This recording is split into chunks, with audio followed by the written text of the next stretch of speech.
నమస్తే, welcome to big talk. నేను రవి. రాజకీయం వేడెక్కింది. ప్రధాని నరేంద్ర మోదీ విశాఖ పర్యటనతో కూటమిలో కొత్త ఉత్సాహం నిండింది. కొత్త ప్రభుత్వం ఏర్పడిన తర్వాత తొలిసారి రాష్ట్రంలో పర్యటించిన ప్రధాని పలు అభివృద్ధి పనులకు శంకుస్థాపన చేశారు. కాగా కూటమి సర్కార్పై ప్రతిపక్షాలు విమర్శలు చేశారు. విశాఖ స్టీల్ ప్లాంట్ ప్రైవేటీకరణను నిలిపేసేలా కేంద్రంపై ఒత్తిడి తీసుకురావాలని డిమాండ్ చేశారు. విశాఖ స్టీల్ ప్లాంట్ కాకుండా మెటల్ స్టీల్ ప్లాంట్కు ఐరన్ ఓర్ సప్లైకు పైప్ లైన్ అడిగారు. ఇక దీనిపై ఇవాళ బిగ్ టాక్లో చర్చిద్దాం. మొత్తానికి ప్రధాని టూర్ అయితే మాత్రం విశాఖలో సక్సెస్ అయింది. ఒక పక్క ఊహించిన దానికంటే సక్సెస్ అయింది. ఒక పక్క ముఖ్యమంత్రి చంద్రబాబు నాయుడు అలాగే పవన్ కళ్యాణ్ కూడా ఉపన్యసించారు. ఏపీని అలాగే ప్రధాని నరేంద్ర మోదీ కూడా పొగడ్తలతో ముంచారు. ఇదే అంశాలపై ఇవాళ బిగ్ టాక్లో చర్చిద్దాం.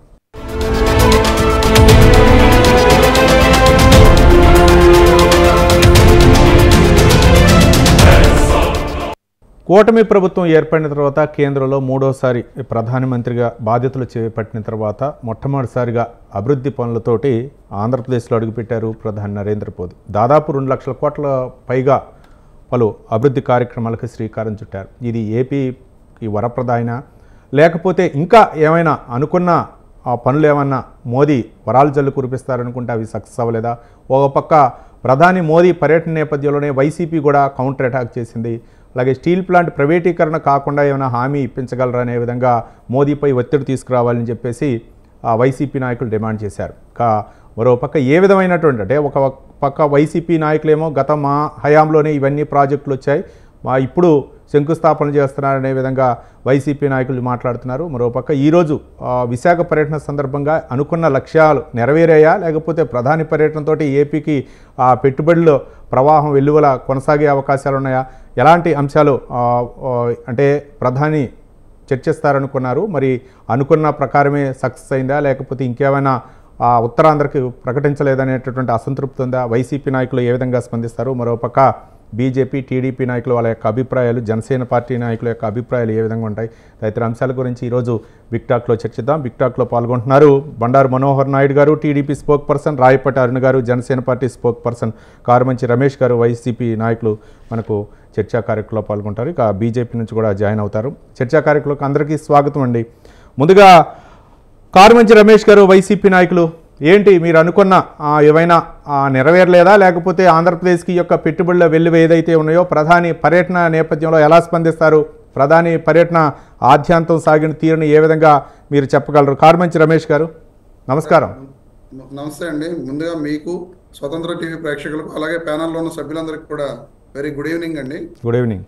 ఈరోజు మోడీ గారి కూటమి ప్రభుత్వం ఎన్డీఏ సభ చూస్తే వాళ్ళు మోడీ గారిని పొగడడానికి ఈ సభ పెట్టుకున్నట్లుగా కనిపిస్తుంది తప్ప ఈ ఆంధ్రప్రదేశ్ రాష్ట్రానికి ఆల్రెడీ ఆ 2 లక్షల కోట్ల రూపాయల పెట్టుబడులన్నీ కూడా గత జగన్మోహన్ రెడ్డి గారి ప్రభుత్వంలో ఆల్రెడీ జగన్మోహన్ రెడ్డి గారు శాంక్షన్ తీసుకొచ్చినవే. కొత్తగా శాంక్షన్ తీసుకొచ్చినవి ఏమైనా ఉంటే ఆ రోడ్లు కానీ ఇట్లు ఏమైనా ఉండాలి తప్ప మేజర్ ప్రాజెక్ట్ అయిన గ్రీన్ హైడ్రోజన్ హబ్ అనేది 1,85,000 కోట్ల రూపాయలు. అది మెయిన్ గా జగన్మోహన్ రెడ్డి గారి ప్రభుత్వంలోనే రావడం జరిగింది. అలాగే బల్క్ డ్రగ్ పార్క్ కూడా ఆ రోజున జగన్మోహన్ రెడ్డి గారి ప్రభుత్వంలోనే నక్కపల్లిలో, యాక్చువల్ గా కాకినాడలో పెడదాం అనుకున్న పార్క్ ని అది తీసుకుని నక్కపల్లిలో 1,800 కోట్లతోటి ఆ రోజునే శాంక్షన్ చేయడం జరిగింది. ఆ రోజున టీడీపీ పార్టీకి చెందిన యనమల రామకృష్ణుడు గారు దాన్ని అపోజ్ చేసిన పరిస్థితులు కూడా కేంద్రానికి అది ఇవ్వద్దు, దాని మూలం ఇక్కడ పొల్యూషన్ ఎన్విరాన్మెంట్ అంతా కూడా పొల్యూషన్ అయిపోద్ది అని చెప్పి ఆయన లెటర్ రాసిన సంగతులు కూడా ఈ ఆంధ్ర రాష్ట్ర ప్రజలందరికీ కూడా తెలుసు. ఈ రకంగా అలాగే రైల్వే జోన్ ఇందాక చంద్రబాబు నాయుడు గారు ఆయన స్పీచ్ లో ఎంత అబద్ధం చెప్పారు అంటే రైల్వే జోన్ కి జగన్మోహన్ రెడ్డి గారి ప్రభుత్వం అసలు ఇది స్థలం కేటాయించలేదంట.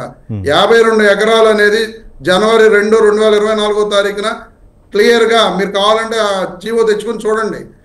ఆ రోజునే కేటాయించడం జరిగింది. అప్పుడే ప్రధానమంత్రి గారితో శంకుస్థాపన చేయించడానికి ప్రయత్నం చేశారు. రమేష్ గారు, మీ 5 సంవత్సరాల పరిపాలనలో ఎప్పుడు కూడా ప్రధాని నరేంద్ర మోదీ ఇన్ని లక్షల కోట్ల రూపాయల అభివృద్ధి పనులకు అయితే మాత్రం శ్రీకారం చుట్టలేదు. కానీ దీన్ని ఏంటి స్వాగతిస్తున్నారా మీరు? సార్, ఖచ్చితంగా ఎవరైనా ఆంధ్ర రాష్ట్రానికి పెట్టుబడులు వస్తున్నప్పుడు స్వాగతించవలసిందే. స్వాగతించకుండా ఎందుకుంటాం? ఎవరైనా సరే స్వాగతించాలి. ఏ పార్టీ వారైనా ఆంధ్ర రాష్ట్రానికి పెట్టుబడులు వస్తే ఖచ్చితంగా ఉద్యోగ అవకాశాలు వస్తాయి, ఆంధ్రప్రదేశ్ ఎకానమీ పెరుగుతుంది, ఆంధ్రప్రదేశ్ డెవలప్ అవుతుంది. ఖచ్చితంగా స్వాగతిస్తాం. కానీ ఇవన్నీ కూడా మేమే తీసుకొచ్చాం, మా ద్వారానే ఇవన్నీ జరిగినాయి అనడం అనేది పచ్చి అబద్ధం అని చెప్పి మాత్రమే నేను దీని ద్వారా తెలియజేస్తున్నాను. ఎందుకంటే క్లియర్ గా మేము చెప్తున్నాం కదా, ఎప్పుడెప్పుడు ఏమేమి శాంక్షన్ వచ్చినాయి అనేది కూడా క్లియర్ గా మేము చెప్పడం. ఆ రోజున్న రాజకీయ పరిస్థితుల్లో, అప్పుడున్న రాజకీయ పరిస్థితుల్లో వాటిని శంకుస్థాపన చేయడానికి ఆ రోజున ప్రధానమంత్రి గారు రాలేదు. ఆ రోజున అలా పెండింగ్ పడిపోయి ఈ రోజున కూటమి ప్రభుత్వం, అందులోనూ బీజేపీ పార్టీ కూడా అందులో పార్ట్నర్ గా ఉంది కాబట్టి ఈ రోజున ప్రధానమంత్రి గారు వచ్చి శంకుస్థాపన చేయడం జరిగింది. కానీ అది మీ వైఫల్యంగానే చెప్తున్నారు. ఏది ఏమైనా సరే కానీ ఇప్పుడు 7 నెలల్లోనే ప్రభుత్వం, కేంద్ర రాష్ట్ర ప్రభుత్వాలు ఏర్పడినటువంటి 7 నెలల్లోనే ఈ యొక్క 2 లక్షల కోట్ల పైచులకు అభివృద్ధి పనులు అంటే మామూలు విషయం కాదు కదా. ఇది ఏపీకి ఒక మంచి శుభపరిణామే అనుకుంటున్నారా సార్? అది మా వైఫల్యం అనేది రాజకీయ పరిణామాలు ఆ రోజున ఎలా మారినాయో ఈ రాష్ట్ర ప్రజలందరూ చూశారు. చంద్రబాబు నాయుడు గారు అరెస్ట్ జరిగిన తర్వాత పవన్ కళ్యాణ్ గారు వెళ్లి ఆయనకి మద్దతు ప్రకటించడం, ఆ తర్వాత రాజకీయ పరిణామాలే ముందు అభివృద్ధి కార్యక్రమాలు ఎన్నికల సంఘంలో మాట్లాడారు. శంకుస్థాపన చేయకుండా బీజేపీ కూడా ఆగింది. ఎందుకంటే బీజేపీని ఆపిన వ్యక్తులు చంద్రబాబు నాయుడు గారు, పవన్ కళ్యాణ్ గారు. ఆ రోజున మేము మీతో కలిసి వెళ్తున్నాం, ఈ రోజున మీరు ఇవన్నీ శంకుస్థాపన చేస్తే రేపు జగన్మోహన్ రెడ్డి గారికి ఇవన్నీ ప్లస్ అవుతాయి, మనకి ఇబ్బంది జరుగుద్ది అని చెప్పి ఆ రోజు బీజేపీ మీద ఒత్తిడి తీసుకొచ్చి ఇవన్నీ శంకుస్థాపనలు జరగకుండా ఆపింది కూటమి వాళ్ళు, టీడీపీ జనసేన పార్టీ నాయకులు. మరి ఆ రోజున ఆగింది కాబట్టి అవన్నీ ఈ రోజున చేశారు. ఇదంతా కూడా మీరు ఇందాక చూసారు లేదో సభని క్లియర్ గా, ఎంతసేపు కూడా చంద్రబాబు నాయుడు గారు కానీ పవన్ కళ్యాణ్ గారు కానీ అక్కడ ముఖ్యమైన మేజర్ ఇష్యూ అయిన వైజాగ్ స్టీల్ ప్లాంట్ గురించి ఏ ఒక్క విషయం కూడా ప్రధానమంత్రి గారితో చెప్పించలేకపోయారు. అది చెప్పించకుండా వైజాగ్ స్టీల్ ప్లాంట్ ప్రైవేటీకరణ జరగదు అనే మాట ప్రధానమంత్రి గారి నోటి నుండి రాలా. అంతేకాకుండా ఆ విషయం గురించి మాట్లాడకుండా చంద్రబాబు నాయుడు గారు మెటల్ స్టీల్ ప్లాంట్ గురించి నేను ప్రధానమంత్రి గారిని అడిగాను. ఆయన ఐరన్ ఓర్ తీసుకోవడానికి ఒక పైప్ లైన్ వేసుకుంటే బాగుంటుంది, పొల్యూషన్ అది ఉండదు అని చెప్పి చెప్పడం జరిగింది. ఇంతటి గొప్ప నాయకుడిని నేను ఎక్కడా చూడలేదని చెప్పి ప్రైవేట్ వారు పెడతామంటున్న ఫ్యాక్టరీకి ఐరన్ ఓర్ అడిగారు తప్ప చంద్రబాబు నాయుడు గారు. ఈ రోజు అక్కడ కార్మికులు 30,000 మంది కార్మికులు నష్టపోతున్నాం. 33 లక్షల కోట్ల ఆస్తి ఉన్న వైజాగ్ స్టీల్ ప్లాంట్ ప్రైవేటీకరణ చేయొద్దని చెప్పి వాళ్ళందరూ ఉద్యమాలు చేస్తుంటే దాని మీద చిన్న మాట కూడా ప్రధానమంత్రి గారు ఎదురుకుండా ఎత్తని నాయకులు చంద్రబాబు నాయుడు. రమేష్ గారు ఒక్క నిమిషం. రాయపాటి అరుణ్ గారు, జనసేన పార్టీ అధికార ప్రతినిధి, స్పోక్ పర్సన్. అరుణ్ గారు నమస్కారం అండి. నమస్తే సార్, మీకు ప్యానెల్లో ఉన్న పెద్దలకి వీక్షకులకు నమస్కారం. అరుణ్ గారు, ఈరోజు ప్రధాని నరేంద్ర మోదీ పర్యటన నేపథ్యంలో పలు అభివృద్ధి కార్యక్రమాలకు శ్రీకారం చుట్టారు. మీరు వినే ఉంటారు. పవన్ కళ్యాణ్ స్పీచ్ అవ్వచ్చు, ముఖ్యమంత్రి చంద్రబాబు నాయుడు, అలాగే ప్రధాని నరేంద్ర మోదీ స్పీచ్ అవ్వచ్చు. ఈ కాంబినేషన్ చూస్తే అంటే అభివృద్ధి కార్యక్రమాల విషయంలో సక్సెస్ అయ్యారనుకోవచ్చా, లేకపోతే మోదీ ఏపీ ప్రజలపై అంటే ఇవి కూడా వచ్చినాయి, ఏపీ ప్రజల ఆదరాభిమానాలు నన్ను మంత్రముగ్ధులు చేశాయని చెప్పేసి ప్రధాని చెప్పడం, మరోపక్క పవన్ కళ్యాణ్ స్పీచ్ కూడా ఆద్యంతం విన్నారు. నమో భారత్ ఏదైతే ఉందో, నమో ఆంధ్రప్రదేశ్, అలాగే రకరకాల నమోతోనే ఉద్బోధించారు పవన్ కళ్యాణ్. అంటే ఏ విధంగా చూడొచ్చు ఈ అభివృద్ధి కార్యక్రమాలని అరుణ్ గారు? సార్, మీరు ఇప్పుడు ఈ రోజు ప్రధానమంత్రి గారి యొక్క పర్యటన అలాగే ఆయన యొక్క స్పీచ్ లో ముఖ్య ఉద్దేశం కనుక మీరు పూర్తిగా గమనిస్తే క్లియర్లీ గతంలో ఎప్పుడు లేనంతగా ఆంధ్రప్రదేశ్ మీద కేంద్రం ప్రత్యేక దృష్టి సారించి మరి ఈసారి అభివృద్ధి పనులకు శంకుస్థాపన చేసింది. అలాగే నిధులు కూడా అంతే స్థాయిలో ఆంధ్రప్రదేశ్ కి ప్రథమ ప్రయారిటీ కింద ఇస్తోందనేది క్లియర్ గా మనకు తెలిసినటువంటి విషయం. దానికి కారణం వచ్చి కూటమి ఏర్పాటు అవ్వడం, అలాగే కేంద్రంలో మోడీ గారు మళ్ళీ ప్రధానమంత్రి అవ్వడానికి కూటమి యొక్క విజయం ప్రధానమైన భూమిక పోషించడం, ఆయన కృతజ్ఞతా భావంతో ఆంధ్రప్రదేశ్ ప్రజలు మరియు ఆంధ్రప్రదేశ్ ప్రభుత్వం పట్ల ఇట్లాంటి కృతజ్ఞత చూపిస్తున్నాడని చెప్పుకోవడం ఎలాంటి సందేహం లేదు సార్. ఇవాళ ఏర్పాటైనటువంటి ప్రాజెక్టులకు సంబంధించి లక్షల కోట్ల రూపాయల పెట్టుబడులు రానున్న 5 సంవత్సరాల్లో ఆంధ్రప్రదేశ్ కి రాబోతున్నాయి. తద్వారా ఒక సెక్టర్ పీపుల్ ఎవరైతే ఉన్నారో వాళ్ళు పూర్ క్లాస్ నుంచి మిడిల్ క్లాస్ వరకు కూడా సంబంధిత ప్రాజెక్టుల ద్వారా ఎదిగేటువంటి సిచ్యువేషన్, అలాగే నిరుద్యోగ యువత ఏ స్థాయిలో ఉందో ఆంధ్రప్రదేశ్ లో మనకు తెలుసు.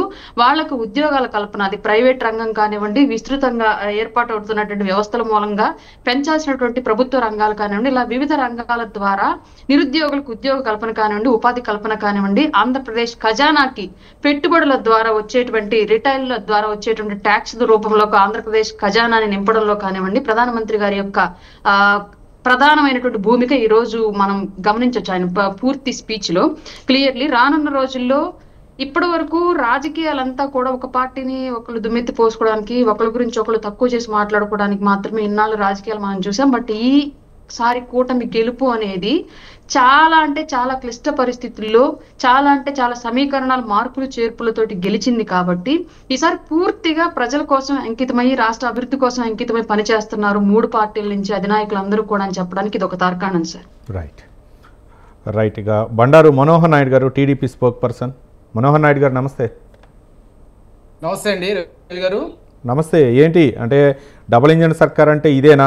అభివృద్ధి పెట్టుబడులు వెల్లువ అవ్వచ్చు, అభివృద్ధి కార్యక్రమాలు అవ్వచ్చు, ఈ విధంగా అంటే ఒక విధంగా చెప్పాలంటే ఈ యొక్క కాంబినేషన్ మరువలేనిది ఎప్పటికీ ఉంటుందని చెప్పేసి మీ పార్టీ అధినేత ముఖ్యమంత్రి చంద్రబాబు నాయుడు చెప్పారు.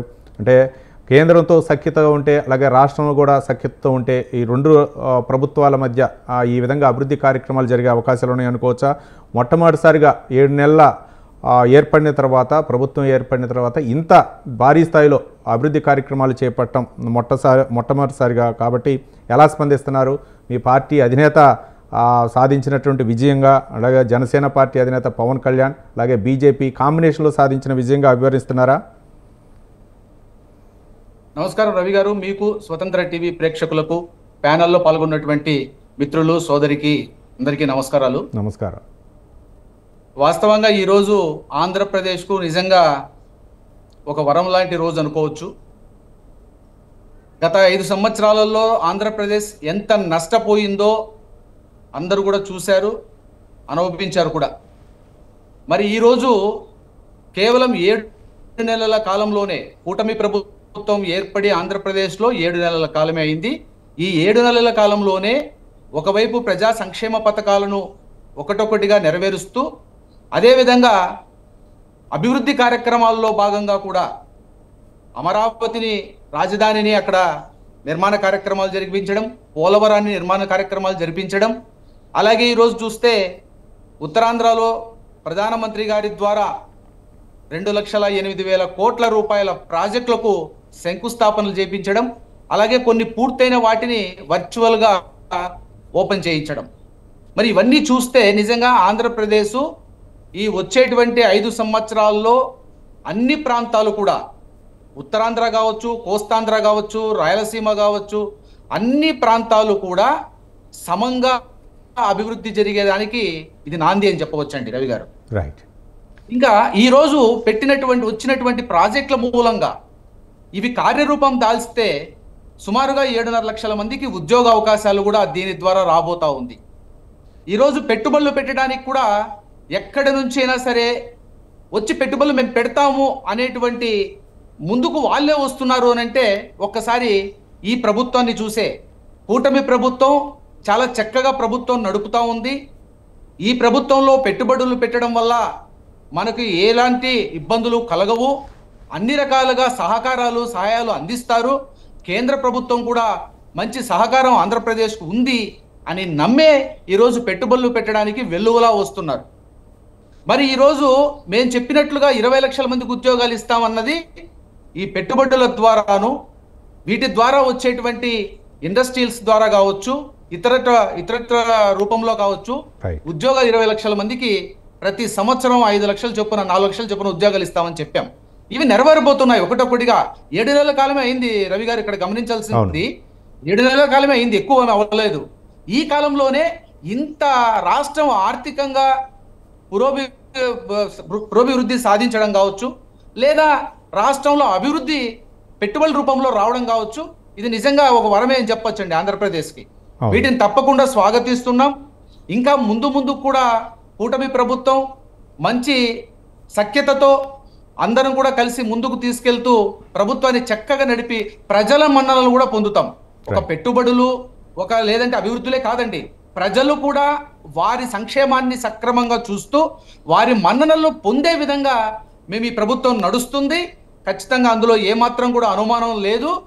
ప్రభుత్వం మంచి పేరు తెచ్చుకునేటువంటి విషయంలో ప్రతి ఒక్కరిని, అంటే చంద్రబాబు నాయుడు గారి దగ్గర నుంచి కింద స్థాయి ఉన్న నాయకుల వరకు కూడా ఒకటే నేర్పుతున్నారు, నిబద్ధతతో పనిచేయండి, ప్రజలకు సక్రమంగా వారికి రావాల్సిన ఫలాలను అందించే విధంగా ప్రతి ఒక్కరు కూడా మీరు నడుం కట్టండి, అందరం కలిసికట్టుగా పనిచేద్దాం అనేటువంటి సంఘటనలతో అటు పవన్ కళ్యాణ్ గారు చెప్పినా, వాళ్ళు బీజేపీ పురంధరేశ్వర్ గారు చెప్పినా చంద్రబాబు గారు చెప్పినా కింద స్థాయి కార్యకర్తలు కూడా ఆ విధంగా నడుచుకునేటువంటి ప్రక్రియ మొదలైంది ఇప్పుడే.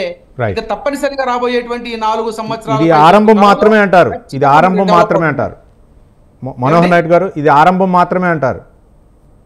ఎస్, ఆరంభం ఇది. రైట్. ఇదేనండి ఆరంభం. Right. ఈ దీంతో ఆరంభం అయితే 5 సంవత్సరాల కాలంలో నిజంగా స్వర్ణాంధ్రప్రదేశ్ ఆంధ్రప్రదేశ్ మారబోతా ఉంది. రైట్ రైట్ రైట్ మనోహర్ గారు. ఇక పార్థసారథి గారు, బీజేపీ సీనియర్ నాయకులు, ఎక్స్-ఎమ్మెల్యే. పార్థసారథి గారు నమస్తే.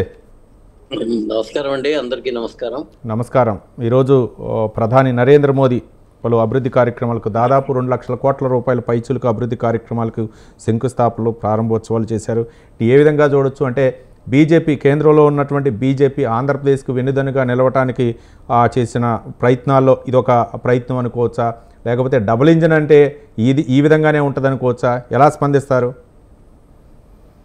అంటే మనం గుర్తించాల్సింది ఏమంటే అంటే చాలా మంది ఆంధ్రప్రదేశ్కి చేస్తున్నారు అనేటువంటిది మాట ఎంత వాస్తవమైనా ఆంధ్రప్రదేశ్కే కాదండి, దేశం మొత్తానికి కూడా భారతీయ జనతా పార్టీ యొక్క ఎన్డీఏ కూటమి అనేటువంటిది అభివృద్ధి కార్యక్రమాలు చేస్తూనే ఉంది. మొట్టమొదటిగా నేను చాలా మందికి ఒకసారి అసలు ఫస్ట్ ఆఫ్ ఆల్ మనం ఏం తెలుసుకోవాలి, ఎలా చేయగలుగుతున్నారు ఇంత అభివృద్ధి అనేటువంటి.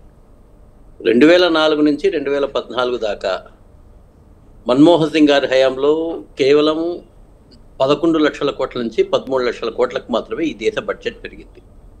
అలాంటిది ఇప్పుడు నేను మామూలుగా అంటే మా కామన్ ప్రజలకి అంటే మన వాళ్ళకి తెలుసు అనుకోండి, కామన్ ప్రజలకు అర్థమయ్యే దానికోసం చెప్తుంటాను. 13 కోట్ల 13, 13 రెండుల 26, 13 మూడు 39, 13 నాలుగు 52 లక్షల కోట్లకి ఈ 10 సంవత్సరాల్లో దేశ బడ్జెట్ని పెంచిండేటువంటి యొక్క ఘనత కూటమి ప్రభుత్వానికి దక్కుతుంది. అలా ఉంది కాబట్టి ఈరోజు 2 లక్షల కోట్లైనా ఇంకా రాష్ట్ర ప్రభుత్వాలు, అది ఏ ప్రభుత్వం అయినా సరే, అది పశ్చిమ బెంగాల్ అయినా సరే, మధ్యప్రదేశ్ అయినా సరే, రాజస్థాన్ అయినా సరే, మహారాష్ట్ర అయినా సరే, కేరళ అయినా సరే, ఆంధ్రప్రదేశ్ అయినా సరే, తెలంగాణ అయినా సరే, సరి అయిన ప్రతిపాదనలు పంపించి గవర్నమెంట్లో, సెంట్రల్ గవర్నమెంట్లో ఎన్ని పనులు చేయించుకోవాలో అన్ని పనులు చేయించుకోవడానికి తగినటువంటి యొక్క శక్తిని ఈ యొక్క కూటమికి నరేంద్ర మోడీ గారి యొక్క ప్రభుత్వం ఇచ్చింది. ఒకవైపు దేశం డెవలప్ అవుతుంది, దేశంలో ఉన్నటువంటి అనేక రకాలైనటువంటి ఈరోజు ముద్రా యోజన ద్వారా అనేక కోట్ల మందికి, దాదాపు 45 కోట్ల మందికి అనేక రకాలైనటువంటి ఉపాధి అవకాశాలు దొరికాయి, వాళ్ళ పెట్టుబడులు పెరిగాయి, విదేశాలకు పంపించేటువంటి యొక్క మొత్తం ఎగుమతులు పెరిగాయి, అనేక రకాలైన ప్రొడక్షన్లు వస్తున్నాయి, వాటి మీద ట్యాక్స్ వస్తూ ఉంది. ఇవన్నీ జరిగినప్పుడు మనం కోరుకోవాల్సింది ఏమంటే మనము ఎంత పోటీగా సమర్థవంతంగా కేంద్రం నుంచి పథకాలు తెచ్చుకోగలుగుతాం.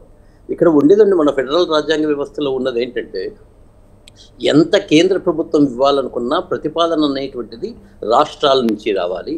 ఆ వచ్చిండేటువంటి ప్రతిపాదనలు అనేది కేంద్ర ప్రభుత్వము ఆ యొక్క ఉండేటువంటి యొక్క చట్టాలకు అనుగుణంగా ఉండాలి. రైట్. పార్థసారథి గారు, గతంలో కూడా ప్రధాని నరేంద్ర మోదీ గారే ఉన్నారు కేంద్రంలో, కానీ ఎందుకు రాష్ట్రానికి పెట్టుబడులు అవ్వచ్చు, లేకపోతే రాష్ట్రానికి అభివృద్ధి ప్రాజెక్టులు ఈ స్థాయిలో రాలేదనుకోవచ్చు. వాళ్ళు వైసీపీ నాయకులు కూడా చెప్తున్నారు ఇది మేము తీసుకొచ్చినటువంటి ప్రాజెక్టులే, కానీ అప్పుడు మోదీ గారు రాలేదు, ఇప్పుడు వచ్చి మేము తీసుకొచ్చినటువంటి ప్రాజెక్టులే అని చెప్పే విధంగా వైసీపీ నాయకులు ఈరోజు స్పందించారు.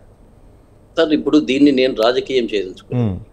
వైసీపీ పూర్తి స్థాయిలో రాష్ట్ర అభివృద్ధి కోసం పని చెయ్యలేదు అని మాత్రం నేను ఎప్పుడైనా చెప్పగలుగుతా. విత్ కావాల్సనుకుంటే అంకెలతో సహా కూడా నేను చెప్పగలుగుతాను. ఎందుకంటే వైసీపీ ప్రభుత్వం ఎంతసేపు అయినా కానీ మాకున్నటువంటిది మ్యాక్సిమం ఉన్నారు, మమ్మల్ని ఏమైతుంది ఇక్కడ సంక్షేమ పథకాలతో వచ్చిండే డబ్బులన్నిటి కూడా దానికి డైవర్ట్ చేసి, అన్ని పథకాల యొక్క డబ్బుల్ని దానికి డైవర్ట్ చేసి మేము ఓట్లు ప్రజల డబ్బుతో ప్రజల యొక్క ఓట్లు కొనుక్కుంటున్నామనే ఆలోచనలో పోయింది తప్ప నిజంగా ఈ రాష్ట్రానికి డెవలప్మెంట్ చేయాలని ఉంటే నేను చాలాసార్లు చెప్పేవాడిని, అయ్యా అమరావతి రాజధాని అని చెప్పేసి ఒక నిర్ణయం అయింది. అక్కడ రైతులు అనేటువంటి వాళ్ళు 30,000 ఎకరాలు ఒక రకమైనటువంటి యొక్క త్యాగం లాగా చేసి అక్కడ ఉండే వాళ్ళకి ఇచ్చారు. ఓకే, నువ్వు 3 రాజధానులు అన్నావు, చేసుకో, 3 రాజధానులు కంటే 30 రాజధానులు చేసుకో. అమరావతిని ఎందుకు అభివృద్ధి చేయలేదు? అమరావతిని ఆ రోజే కరెక్ట్గా అభివృద్ధి చేసింటే ఇప్పటికీ అక్కడ ఇండస్ట్రీస్ వచ్చేటివి కదా. మొత్తం నువ్వేమన్నా చేసుకో. అంటే రాష్ట్ర ప్రభుత్వం తీసుకున్నటువంటి నిర్ణయాల వల్లే కొన్ని పెట్టుబడులు అవ్వచ్చు, లేకపోతే కేంద్రం కూడా ఈ సహాయం అందించలేకపోయింది అనుకోవచ్చా? 100% దాంట్లో అనుమానం ఏముందండి.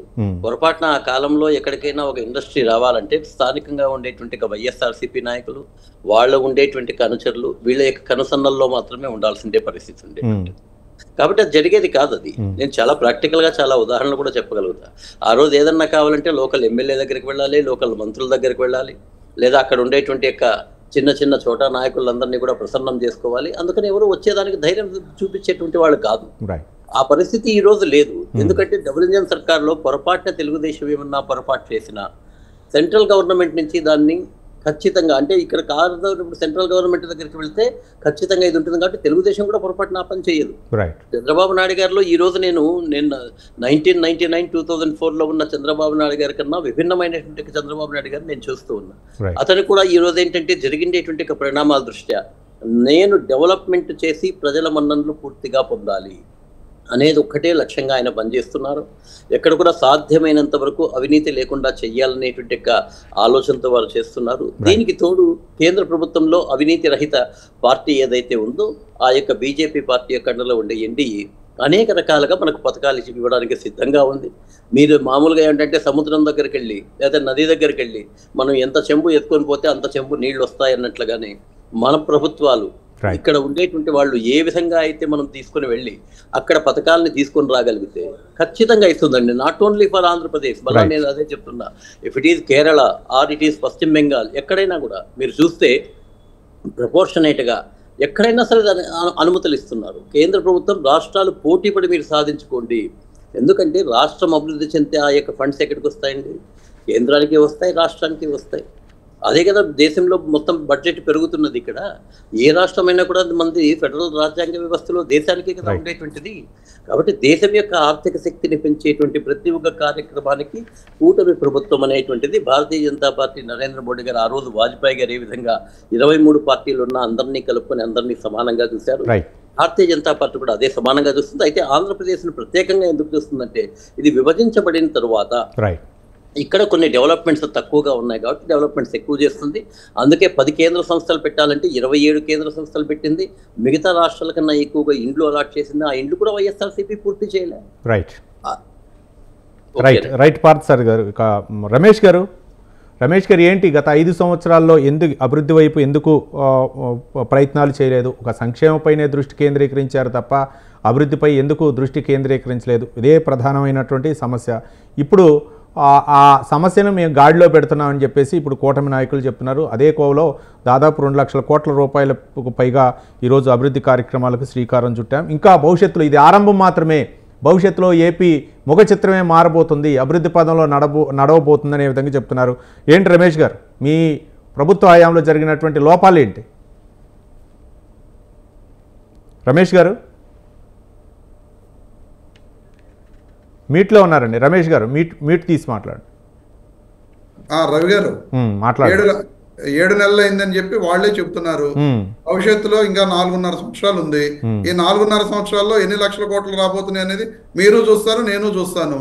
ఎందుకంటే ఇప్పుడు నేను క్లియర్ గా ఇప్పటివరకు కూడా చెప్పడం జరిగింది. ఇప్పటి వరకు వచ్చిన పెట్టుబడులు, మేము తెచ్చిన పెట్టుబడులనే వీళ్ళు శంకుస్థాపనలు చేపిస్తున్నారు అనేది చెప్పడం జరిగింది. సరే, మీరు తెచ్చిన పెట్టుబడులు శంకుస్థాపన చేశారా? ఏదైనా అంటే మీరు తెచ్చినటువంటి ఆ యొక్క అభివృద్ధి కార్యక్రమాలను అయితే విస్మరించలేదు, కంటిన్యూ చేస్తున్నారు. కానీ వారు తెచ్చారని చెప్పేసి వాటిని విస్మరించలేదు, లేకపోతే పేర్లు మార్చలేదు, ప్రధానితోటే శంకుస్థాపన చేశారు. దేశ ప్రధానితోనే శంకుస్థాపన చేశారు. ఇది ఏపీ అభివృద్ధికి నాంది అని చెప్తున్నారు. మరోపక్క ఎందుకు అంటే గత ప్రభుత్వ హయాంలో కొంతమంది నాయకులు వాళ్ళ యొక్క ప్రమేయంతో వాళ్ళు ఏది చెప్తే అది చేయాలా, కొంతమంది పెట్టుబడులు ఎన్నికిపోయారు పెట్టడానికి, కేంద్ర ప్రభుత్వంతో సఖ్యత లేదనేటటువంటి వాదన కూడా ఉంది. కానీ ఇప్పుడు ఉన్నటువంటి రాష్ట్రంలో ఉన్నటువంటి పరిస్థితులకు అనుగుణంగా కేంద్ర ప్రభుత్వంతో సఖ్యత ఉంది కాబట్టి అభివృద్ధి వైపు మొగ్గు చూపుతున్నారనేటటువంటి అంశాలు తెరపైకి వస్తున్నాయి.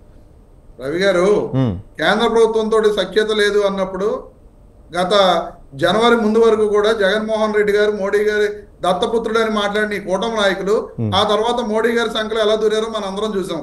అలాగే ఇప్పుడు మీరు అడుగుతున్నారు, పెద్దలు మాజీ శాసనసభ్యులు పార్థసారథి గారు కూడా మాట్లాడటం జరిగింది. లోకల్ ఎమ్మెల్యేలు, లోకల్ నాయకులు వీళ్ళందరూ కూడా గతంలో వైఎస్ఆర్ కాంగ్రెస్ పార్టీ ప్రభుత్వం ఇబ్బందులు పెట్టడం జరిగిందని చెప్పి ఈ రోజున వాళ్ళ బీజేపీ ఎమ్మెల్యే శ్రీకాకుళంలో అక్కడ ఉన్న ఫ్యాక్టరీని ఇబ్బందులు పెడితే అవన్నీ కూడా పేపర్లో రావడం మనందరం కూడా చూసాం. మరి దాని గురించి ఎక్కడ మన పార్థసారథి గారు మాట్లాడలా.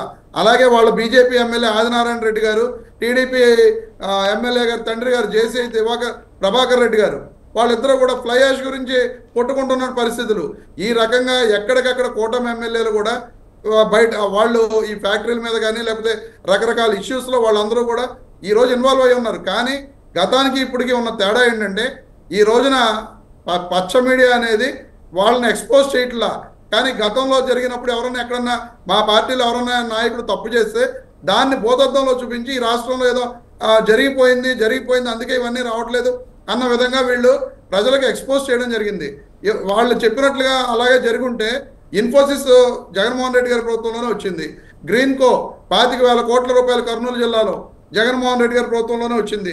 ఈ రకంగా అపాచీ ఫుట్వేర్ కానీ, ఎకోహోమా టైర్స్ కానీ, అలాగే మొన్న వీళ్ళు జూలై మంత్లో చంద్రబాబు నాయుడు గారు శ్రీశ్రీ టీలో ప్రారంభించిన 14 ఇండస్ట్రీస్ కూడా జగన్మోహన్ రెడ్డి గారి ప్రభుత్వంలో వచ్చినాయి. అవి మొన్న వచ్చుంటే జూలైలో ప్రారంభించే వాళ్ళు కాదు కదా. ఈ రకంగా ఎన్నో సంస్థలు పరిశ్రమలు కూడా జగన్మోహన్ రెడ్డి గారి ప్రభుత్వంలో రావడం జరిగింది. అభివృద్ధి అనేది జరగలేదు అని అనడం తప్పు.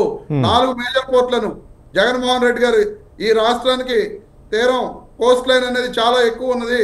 ఆ కోస్ట్ లైన్ మనం యూజ్ చేసుకుంటే ఈ రాష్ట్రం ఎకానమికల్గా చాలా డెవలప్ అవుతుందనే ఉద్దేశంతో 4 పోర్ట్లను నిర్మించడానికి, అది కూడా ప్రభుత్వ రంగంలో నిర్మించడానికి ఆయన ముందుకు వచ్చారు. మచిలీపట్నం పోర్ట్ 80% వరకు కంప్లీట్ అయిపోవడం జరిగింది. ఈ రోజున రైట్ రమేష్ గారు, అంటే మీరు తీసుకున్నటువంటి నిర్ణయాలు, మీ ప్రభుత్వ అధినేత తీసుకున్నటువంటి నిర్ణయాలు, 3 రాజధానులు అవ్వచ్చు, రకరకాలైనటువంటి అంశాలు ఏవైతే ఉన్నాయో అవన్నీ కూడా కేంద్రం దృష్టికి వెళ్ళింది. ఎక్కడ ఏదైనా సరే ఒక కంపెనీ పెట్టాలి అంటే కొన్ని రకరకాలైనటువంటి గజిబిజి పరిస్థితి ఏర్పడింది. కాబట్టి ఇప్పుడు ఆ క్లారిటీ అయితే మాత్రం క్లియర్ అయింది. ఏపీ రాజధాని అమరావతి కాబట్టి ఒక పక్క ఆ విశాఖ అది ఆర్థిక రాజధానిగా విశాఖ మన భారతదేశానికి ముంబై ఎట్లనో అలాగే ఆంధ్రప్రదేశ్కి మాత్రం విశాఖ ఆ విధంగా ఆర్థిక రాజధాని, ఆ విధంగానే పెట్టుబడులు వెళ్ళ కొనసాగించే అవకాశాలు ఉన్నాయి. కానీ ఈ ప్రయత్నాలు గతంలో ఎందుకు చేయలేదు అనేదే ప్రధానమైనటువంటి విమర్శ వైసీపీ నాయకులు. ప్రయత్నాలు చేయకపోతే ఇప్పుడు బీపీసీఎల్ రిఫైనరీ గురించి ఇందాక స్టేజ్ మీద చంద్రబాబు నాయుడు గారు రామాయపట్నం దగ్గర పెడతా అన్నారు. దాని గురించి చెప్పడం జరిగింది. అది ఎప్పటికి వస్తుంది అనేది మీరు చూద్దరు, నేను చూస్తాను. ఇప్పుడు పెట్టుబడులు అనేవి కేంద్ర ప్రభుత్వం నుంచి వచ్చేటప్పుడు ఆ ప్రాసెస్, కానీ రాష్ట్రంలో కూడా వాతావరణం ఉండాలి కదా. ఏదైనా ఇతర దేశాల నుంచి కంపెనీలు రావాలన్నా సరే రాష్ట్రంలో రావాలి. లేకపోతే ఈ 185,000 కానీ గతంలో జరిగినటువంటి కియా కంపెనీ వ్యవహారం అవ్వచ్చు, లేకపోతే జాకీ కంపెనీ అవ్వచ్చు, ఇవన్నీ కూడా రాజకీయ విమర్శలు. వాళ్ళు ఆ పెట్టుబడి పెట్టడానికి కాదు, పారిశ్రామికతలు రావటం కాదు, ఉన్న పెట్టుబడులు పోయే అవకాశాలనే విమర్శించారు. ఎక్కడ పోయింది? ఏ ఒక్క పెట్టుబడి ఎక్కడ పోయిందో చెప్పమనండి. ఎవరినైనా సరే ఈ రాష్ట్రంలో జగన్మోహన్ రెడ్డి గారి ప్రభుత్వం మూలంగా వెళ్ళిపోయిన పెట్టుబడులు ఏంటో చెప్పమనండి. ఈ రోజున మోడీ గారు శంకుస్థాపన చేసిన గ్రీన్ హైడ్రోజన్ హబ్ అనేది జగన్మోహన్ రెడ్డి గారు 185,000 కోట్ల రూపాయల హబ్ జగన్మోహన్ రెడ్డి గారి ప్రభుత్వంలో శాంక్షన్ అవ్వడం జరిగింది. రమేష్ గారు ఒక్క నిమిషం. రాయపాటి అరుణ్ గారు, గత ఎన్నికల సమయంలో 2024 ఎన్నికల సమయంలో ఏవైతే వాగ్దానాలు చేశారో విశాఖ స్టీల్ ప్రైవేట్ పరం చేయమని మీ పార్టీ అధినేత జనసేన అధినేత పవన్ కళ్యాణ్ కూడా దానిపై స్పందించారు. కానీ ఈరోజు ప్రధానితోటి ఆ యొక్క మాటలు చెప్పించలేకపోయారు. విశాఖ స్టీల్కి ఏమైనా భరోసా ఇస్తారు అనేటువంటిది వైసీపీ యొక్క విమర్శ. ఎలా స్పందిస్తారు సార్? ఇప్పుడే కాదు, గతం నుంచి కూడా మేము బీజేపీతో సఖ్యతలో ఉండి విపక్ష పార్టీగా ఆంధ్రప్రదేశ్ లో ఉన్నప్పటి నుండి కూడా మేము ప్రధానంగా ఆంధ్రప్రదేశ్ విశాఖ ఉక్కు పరిశ్రమ అనేది అదొక పరిశ్రమగా చూడట్లేదు, ఆంధ్రప్రదేశ్ ప్రజల ఆత్మాభిమానంగానే చూస్తున్నాము. దానికి కారణం ఎంతోమంది ఆంధ్రుల బలిదానంతో వచ్చినటువంటి పరిశ్రమ కాబట్టి అని మేము క్లియర్ గా చెప్తున్నాం. మా అధ్యక్షులు వారు ఇప్పటికి కూడా అదే స్టాండ్ మీద ఉన్నారు. అలాగే పవన్ కళ్యాణ్ గారు ఆ ప్రాజెక్టుకు సంబంధించి ఆంధ్ర మనోభావాలు ఎలా ఉన్నాయి అనేది కేంద్రానికి కరెక్ట్ గా ఎస్కలేట్ చేయగలిగారు కాబట్టి అది ఇప్పటికీ కూడా పూర్తిగా ప్రైవేటీకరణ జరగలేదు, హోల్డ్లు ఉండిపోయింది. ప్రైవేటీకరణ చేయడానికి కేంద్ర ప్రభుత్వం సన్నాయత్తం అయినప్పటికీ అప్పుడున్నటువంటి ఆంధ్రప్రదేశ్ గవర్నమెంట్ వైసీపీ అక్కడ సంతకాలు పెట్టి అగ్రీ చేసి ప్రైవేటీకరణకి ఒప్పందం తెలిపి ఇక్కడికి వచ్చినప్పటికీ కూడా ఆగింది అంటే కారణం కేవలం అప్పుడున్నటువంటి పవన్ కళ్యాణ్ గారి యొక్క పోరాటం, అలాగే తర్వాత కూటమిలో ఉన్నటువంటి నాయకులు కూడా ప్రధాని మోదీ గారికి ఆ విషయానికి సంబంధించినటువంటి సాధ్యాలను విపులంగా విడమర్చి చెప్పడం మూలంగా అది ఇప్పటికి కూడా పెండింగ్ లో ఉంది. రానున్న రోజుల్లో ఆ విశాఖ పరిశ్రమకు సంబంధించినటువంటి గనుల కేటాయింపులు, దానికి సంబంధించి ఎంతవరకు సోర్సెస్ ఉన్నాయి, అది ఎలా తీసుకెళ్లాలి అనేది క్లియర్ గా డిస్కషన్ జరిగిన తర్వాత దానికి సంబంధించిన ఒక నిర్ణయం కేంద్ర ప్రభుత్వం తప్పకుండా తీసుకునిద్ది. అందులో భాగంగా ఇప్పటి వరకు కూడా అటు ప్రైవేటీకరణ చేయలేదు, ఇటు చెయ్యమని పూర్తిగా కూడా చెప్పలేదు. అంటే అది ఖచ్చితంగా అండర్ ప్రాసెస్ లో ఉందన్నమాట మాత్రం వాస్తవం. ఇందాక రమేష్ అన్న గారు అన్నారు జగన్ గారిని మోడీ గారు దత్తపుత్రుడు అని చెప్పేసి మేము అందరం అన్నామని. సరే, ఇవాళకి కూడా మేము ప్రధానంగా ఆయన దత్తపుత్రుడు అని ఎందుకు అన్నామంటే క్లియర్ గా చెప్తున్నాం ఆ విషయాన్ని.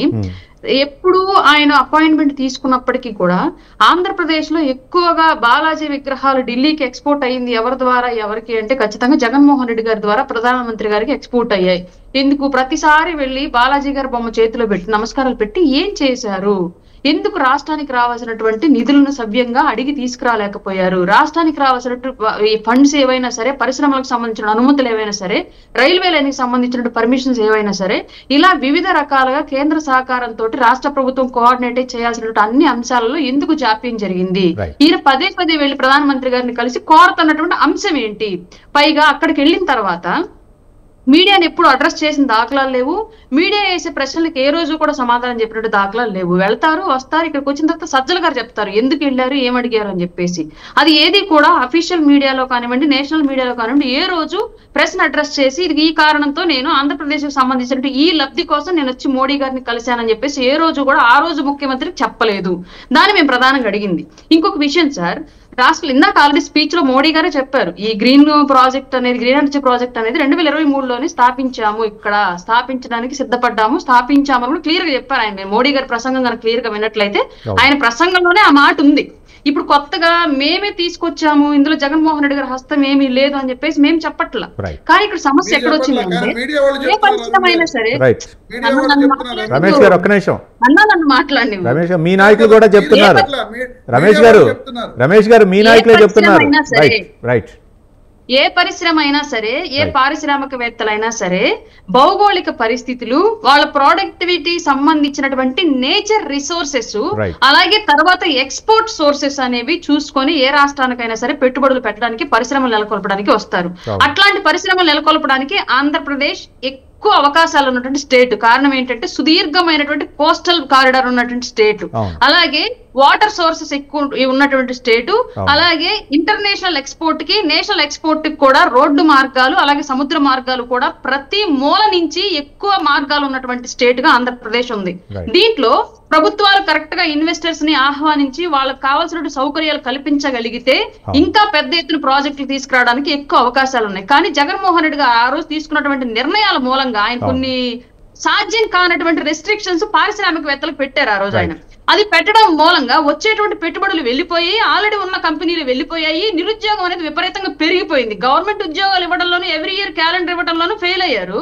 ప్రైవేట్ ఉద్యోగాల కల్పన కోసం ఈ పరిశ్రమలు ఆహ్వానించడంలోనూ ఫెయిల్ అయ్యారు. కాబట్టి ఆ రోజు క్లియర్ గా మేము అడిగాం, మీరు మోడీ గారిని పదే పదే కలుస్తున్నారు, వీటికి సంబంధించినటువంటి ఎలాంటి పరిశ్రమలు ఎందుకు తీసుకురావట్లేదు అనేది ఇప్పుడు కూడా అడుగుతున్నాం మేము. మీరు మీ టైంలో గ్రీన్ ఎనర్జీ ప్రాజెక్ట్ అనేది స్టార్ట్ అయినప్పటికీ కూడా ఇవాళకి కూడా ప్రొడక్టివిటీ అనేది స్టార్ట్ అవ్వకుండా ఇవాళ ప్రధానమంత్రి గారు వచ్చి శంకుస్థాపన చేసేంత వరకు ఆగింది అంటే కారణం ఏంటి?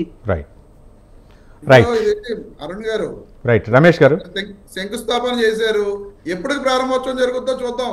ఇప్పుడు మీరు అందరూ మాట్లాడేసుకున్నట్టుగా ఉండదు కదా. కేంద్రం నుంచి బోళంత మీరే చెప్పారు. ఇప్పుడు స్టీల్ ప్లాంట్ ని ఈ రోజున ప్రైవేటీకరణ జరపకుండా కర్ణాటక హెచ్డి కుమారస్వామి గారు అక్కడ మంత్రిగా చాలా చిన్న ప్లాంట్, అది 0.7 మిలియన్ టన్స్ ప్లాంట్ కి 15,000 కోట్ల రూపాయలు గ్రాంట్ పట్టుకెళ్తున్నారు ఆ రివైవల్ కోసం. ఈ రోజున కూటమి ఎన్డీఏ సెంట్రల్ గవర్నమెంట్ ప్రభుత్వం మీ పార్టీల మీద ఆధారపడి అక్కడ ప్రభుత్వం నడుస్తున్నా సరే, ఈ రోజు రమేష్ గారు అర్జున్ గారు చెప్తున్నటువంటి అంశం ఏంటంటే, రమేష్ గారు కానీ ఒక ప్రతిపాదన ఏదైతే వచ్చిందో 2024లో కేంద్ర ప్రభుత్వం తీసుకొచ్చినటువంటి ప్రతిపాదన ఆపగలిగాం జనసేన పార్టీ ఆధ్వర్యంలో. ఆ రోజున జగన్మోహన్ రెడ్డి గారు మేము పవన్ కళ్యాణ్ జనసేన పార్టీ అధినేత భాగస్వామిగా ఉండి, బీజేపీలో భాగస్వామిగా ఉంటూ, ఎన్డీఏ కూటమిలో భాగస్వామిగా ఉంటూ, ఎన్డీఏలో భాగస్వామిగా ఉంటూ ఆపగలిగాం. కానీ దాన్ని ప్రైవేట్ పరం చేస్తామని కానీ, లేకపోతే ఆ మాట అయితే మాత్రం స్తబ్దుగా ఉంది అని చెప్పేసి అరుణ్ గారు చెప్పారు. పవన్ కళ్యాణ్ గారు మోడీ గారిని కలిసిన దాఖలాలే లేవు. ఎన్నోసార్లు అపాయింట్మెంట్ అడిగారు ఆయన, మళ్ళీ సరే ఎన్నోసార్లు అపాయింట్మెంట్ అడిగారు, ఇవ్వలేదు. కానీ ఇప్పుడు టీడీపీని కానీ, ఒకటి రమేష్ గారు, టీడీపీని కానీ బీజేపీని కానీ లేకపోతే ఏపీలో ఒక ముఖ చిత్రం తయారు చేయడంలో పవన్ కళ్యాణ్ అయితే ఒక ప్రముఖ పాత్ర అయితే పోషించారు కదా. అది ఎప్పుడు పోషించారు అనేది కూడా మీరు తెలుసుకోవాలి. రైట్, ఎప్పుడైతే ఏమైంది, అది బుల్లెట్ దిగిందా లేదా అనే విధంగానే ఉంటది. దీనికి సంబంధం పెడితే ఎలా అండి? రైట్, అభివృద్ధి కూడా రాజకీయం కాదండి. రాజు గారు మీరు ఇచ్చారు అవకాశం, మీరు ప్రజలకు ఇచ్చారు ఆ అవకాశం, వాళ్ళు ఉపయోగించుకున్నారు. మీరు ఇచ్చిన అవకాశాన్ని వాళ్ళు ఉపయోగించుకున్నారు. 3 రాజధానులు అవ్వచ్చు, రకరకాలైనటువంటి అంశాలు తెరపైకి ప్రజలకు ఇష్టం లేనటువంటి అంశాలు ఇచ్చారు, అవి వాళ్ళు ఉపయోగించుకున్నారు. ప్రజల్లో 100% వాళ్ళు సక్సెస్ అయ్యారు. ఒక్క నిమిషం రమేష్ గారు. సంవత్సరాల పాటు స్టీల్ ప్లాంట్ ప్రైవేటీకరణ జరగకుండా ఆపాం. ఈ రోజు కర్ణాటక స్టీల్ ప్లాంట్ కి హెచ్డి కుమారస్వామి గారు 15,000 కోట్ల రూపాయలు పట్టుకెళ్తున్నారు. ఈ రోజున టీడీపీ జనసేన పార్టీ వాళ్ళు ₹1 కూడా తీసుకురాలేకపోయారు వైజాగ్ స్టీల్ ప్లాంట్ కి. కేంద్రం ప్రకటన చేసే వరకు అది స్తబ్దుగానే ఉంటది. చూద్దాం. కర్ణాటక హెచ్డి రమేష్ గారు స్టీల్ ప్లాంట్ పై సార్ రమేష్ గారు టీడీపీ జనసేన మేము ఒక పక్క చెప్తుంది, జనసేన పార్టీ తరఫున అరుణ్ గారు చెప్తున్నారు, జనసేన పార్టీ నుంచి అరుణ్ గారు చెప్తున్నారు మేము స్టీల్ ప్లాంట్ మీద అయితే క్లారిటీ ఉన్నా అది ప్రైవేట్ పరం కానివ్వబోము, మా పార్టీ అధినేత స్టాండ్, బీజేపీలో భాగస్వామి ఉన్నా కూడా మా స్టాండ్ అదే అని చెప్పేసి అరుణ్ గారు చెప్తున్నారు. రవి గారు చిన్న సబ్మిషన్ ఒకసారి. అరుణ్ గారు ఇందాక చంద్రబాబు నాయుడు గారు కానీ పవన్ కళ్యాణ్ గారు కానీ స్టేజ్ మీద ఎక్కడైనా ఒక్క మాట అయినా సరే వైజాగ్ స్టీల్ ప్లాంట్ గురించి మాట్లాడారా? అట్లీస్ట్ ప్రజల యొక్క కార్మికుల యొక్క ఉద్యమం చూసైనా సరే మోడీ గారికి విజ్ఞప్తి చేసిన సందర్భం కూడా లేదు. కానీ నేను మిట్టల్ గారి స్టీల్ ప్లాంట్ కోసం ఐరన్ ఓర్ అడిగాను, ఆయన పైప్ లైన్ ఏమన్నారు అని ప్రైవేటు వ్యక్తులకి లబ్ధి చేకూర్చడానికి చంద్రబాబు నాయుడు గారు మాట్లాడారు తప్ప ఈ రోజు ప్రభుత్వ రంగ సంస్థ స్టీల్ ప్లాంట్ గురించి మాట్లాడిన దాఖలాలు లేవు. ఈ రాష్ట్రం యొక్క స్టీల్ ప్లాంట్ కార్మికులకు న్యాయం చేసే ఉద్దేశాన్ని మీరు చెబుతారా రవి గారు? రైట్ ఒక్క నిమిషం రమేష్ గారు. మనోహర్ నాయుడు గారు ఏంటి స్టీల్ ప్లాంట్ పై అక్కడ మాట్లాడకపోవడం చాలా బాధించింది, అక్కడ కార్మికులకు అన్యాయం చేయటం అని చెప్పేసి వైసీపీ నాయకులు స్పందిస్తున్నారు. మనోహర్ నాయుడు గారు. రవి గారు స్టీల్ ప్లాంట్ గురించి 5 సంవత్సరాల్లో జగన్మోహన్ రెడ్డి గారు ఏం చేశారో అందరం కళ్ళారా చూసాము. ఆయన అక్కడేమో వెళ్ళి పార్లమెంట్ లో వాళ్ళ సభ్యులంతా కూడా స్టీల్ ప్లాంట్ కు ఆమోదం చెప్పొచ్చారు. ఇక్కడ వచ్చిన తర్వాత ఏమో కంటి తుడుపు చర్యలుగా చూసుకుంటూ ఉన్నారు తప్ప ఏ ప్రయత్నం కూడా ఆపాలనే ఉద్దేశం వాళ్ళకి లేదు. వాళ్ళు ప్రైవేటీకరణ చేయడానికి సన్నద్ధంగా ఆ రోజు ఒకటే అయ్యారు. కానీ వాస్తవంగా స్టీల్ ప్లాంట్ ఇన్ని రోజులు ఆగిందంటే ఇప్పుడు రాయపాటి గారు చెప్పారు, అరుణ గారు స్టీల్ ప్లాంట్ ఆగింది ఏంటంటే పవన్ కళ్యాణ్ గారు దానిపైన ఎక్కువగా పోరాడారు. అదేవిధంగా చంద్రబాబు నాయుడు గారు కూడా దానిపైన ఒత్తిడి తీసుకొచ్చారు. అందువల్లనే ఈరోజు అది ప్రైవేటీకరణ జరగకుండా ఆగింది, లేకపోతే ప్రైవేటీకరణ మాకు జరిగిపోయి ఉండాలి కదా. ఇంకోటి రమేష్ గారు ఏం చెప్పారంటే ఈ మొత్తం అన్నీ కూడా వీళ్ళు వెళ్ళి పదే పోయి మేము తెచ్చిన ప్రాజెక్టులు అన్నింటినీ కూడా జరగకుండా ఆపారు ఈ నాయకులంతా వెళ్ళి, పవన్ కళ్యాణ్ చంద్రబాబు నాయుడు అందరూ వెళ్ళి అని చెప్పారు. మళ్ళీ అదే రమేష్ గారు ఇందాక ఏం చెప్పారు, పవన్ కళ్యాణ్ ఏ రోజన్నా ఒకసారైనా కలిసాడా, ఒకసారైనా మాట్లాడాడా స్టీల్ ప్లాంట్ గురించి? పవన్ కళ్యాణ్ చెప్పింది కూటమి కట్టిన తర్వాత నేను అదే మాట్లాడుతున్నా. సరే ఒకటి రమేష్ గారు ఉన్నది వినండి రమేష్ గారు మీరు చెప్పిండేది నేను క్లారిటీ ఇస్తా ఉన్నా. మీరు ఇప్పుడు ఆ రోజు మీరు తెచ్చినటువంటి ప్రాజెక్టులునే మీరు అనుకుందాంలేండి, ఓకే. కానీ ఎందుకు మరి ఆ రోజు అవన్నీ కూడా మీరు మోదీ గారితో మీరు చేయించలేకపోయారు? ఎందుకు మీరు పెట్టుబడిదారులను రాణించుకోలేకపోయారంటే ఆ రోజు మీ ప్రభుత్వం పైన కానీ మీ నాయకుడి పైన కానీ ఎవరికి నమ్మకం సన్నగిల్లిపోయింది. పూర్తిగా అసలు కేంద్ర ప్రభుత్వానికే నమ్మకం వెళ్ళిపోయింది. కాబట్టే ఎక్కడ పెట్టుబడిదారులు వచ్చే అవకాశము లేదు, ఏ ప్రాజెక్టులు అక్కడి ముందు పోయే పరిస్థితి లేదు. కాబట్టి కేంద్ర ప్రభుత్వం కూడా మీకు సహకరించలేదు, అంతవరకే. అయితే ఈ రోజు ఉన్న కూటమి ప్రభుత్వంలో ఎటువంటి పెట్టుబడిదారులైనా సరే రావడానికి క్యూ కడుతున్నారు. కాబట్టి ఈ రోజు మోదీ గారు ముందుకు వచ్చారు. మోదీ గారు వచ్చి ఈ రోజు అన్ని ప్రాజెక్టులని ఓపెన్ చేశారు. అదే విధంగా సహకరిస్తున్నారు.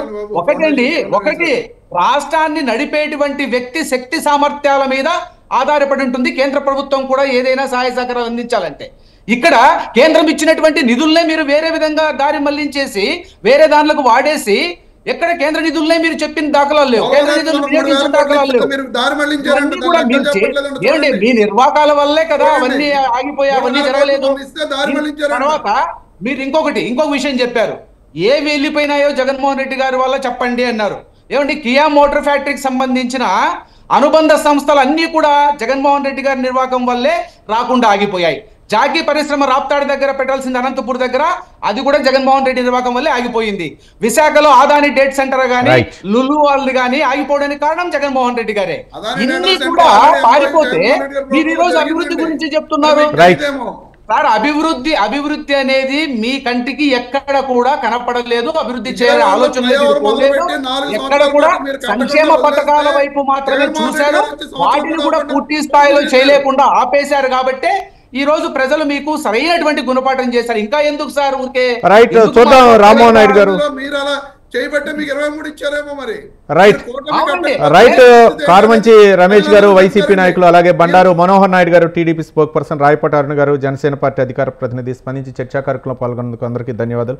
ఏది ఏమైనా ఏపీలో కూటమి ప్రభుత్వం 2 లక్షల కోట్ల రూపాయలతోటి ప్రధాని నరేంద్ర మోదీ శంకుస్థాపన చేశారు. కూటమి ప్రభుత్వం ఆధ్వర్యంలో మొట్టమొదటిసారిగా 7 నెలల వ్యవధిలో తర్వాత నరేంద్ర మోదీ శంకుస్థాపన చేయడం, 2 లక్షల కోట్ల రూపాయలకు పైగా పనులకు ప్రారంభోత్సవాలు శంకుస్థాపన చేయడం ఏవైతే ఉన్నాయో ఇది ఏపీ ప్రజలకు ఒక వరప్రదాయనని ఒక పక్క చెప్తున్నారు. మరో పక్క వైసీపీ నాయకులు మాత్రం గత ప్రభుత్వం వైసీపీ హయాంలో వచ్చినటువంటి ప్రాజెక్టులు ఇప్పుడు శంకుస్థాపన చేస్తున్నారని చెప్తున్నారు. ఏది ఏమైనా సరే అక్కడ కొంతమందికి ఉపాధి కల్పించడానికి ఇది ఒక దోహదపడుతుందని చెప్పేసి చాలామంది చెప్తున్నారు. చూద్దాం ఇంకా భవిష్యత్తులో ఏ విధంగా ప్రాజెక్టులు వస్తాయి, ఏ విధంగా నిధులు కేంద్రం నుంచి ఆంధ్రప్రదేశ్లో పెట్టుబడులు పెట్టడానికి ఏ విధంగా మొగ్గు చూపుతో చూద్దాం. ఇది ఇవాళ బిగ్ టాక్లోనే అంశం. రేపటి బిగ్ టాక్లో మళ్ళీ కలుద్దాం. చూస్తూనే ఉండండి స్వతంత్ర.